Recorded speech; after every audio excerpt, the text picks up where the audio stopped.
భక్తులందరికీ విజ్ఞప్తి, కళ్యాణం అనేటువంటిది లోకహితార్థం జరుగుతూ ఉంది కాబట్టి అందరితో ఏదో ఒకటి చేయించాలా. వచ్చినటువంటి అత్యంత స్వామి వారు మాత్రమే చేసుకుంటే కుదరదు, అందరితో చేయించాలి. ఎందుకంటే మోక్షం అనేటువంటిది చేయించడం వల్ల కలుగుతుంది. చాలా మంది మాతో కూడా ఏదో ఒకటి చేయిస్తే నేను అయితే స్వామి మమ్మల్ని సై గురించి అక్షరం వేస్తే నేను అనుకుంటుంటారు. ఇంకొకరేమో శకాలు నాకు పెడితే నేను అనుకుంటుంటారు, ఇంకొకరు కూడా అనుకుంటుంటారు. కానీ అక్షరం ఏమనుకుంటున్నా అంటే అందరితో ఏదో ఒకటి చేయించాలనుకుంటుంటారు. ఏదే వారితో చేయించడానికి అక్షరుంటారు.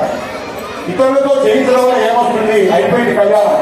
ఇతరులతో చేయించడం వల్ల ఏమవుతుంది? చాలా మంది భక్తి అంటే ఏమనుకుంటారంటే మొట్టమొదటి ప్రసాదం నేను తీసుకుంటే భక్తి అనుకుంటారు.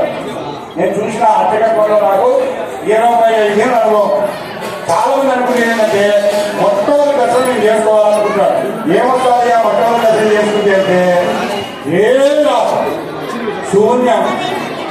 ఒకరు తిరుపతికి వెళ్ళా, తిరుమలకు వెళ్ళి దర్శనానికి వెళ్ళినప్పుడు మేము తిరుమలకు వెళ్ళలేదు అనే వాళ్ళకి ఏంటండి, మేము తిరుమలకు పోలే అందరూ పోయారు.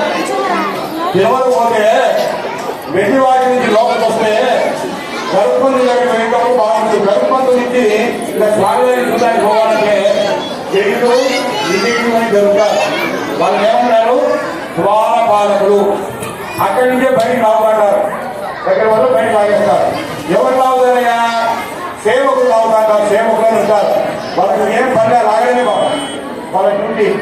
అయితే ఆ దర్శనానికి పోయే వాళ్ళు భక్తి అంటే లోపల చెప్తున్నా, ఎవరికైనా అలా భక్తి ఉంటే మార్చుకోకుంటే కర్మన్నే వాణిగా వస్తే మా ఫలేసు కథాచన ఎవరి కర్మ వాళ్ళు మోస్తుంటారు.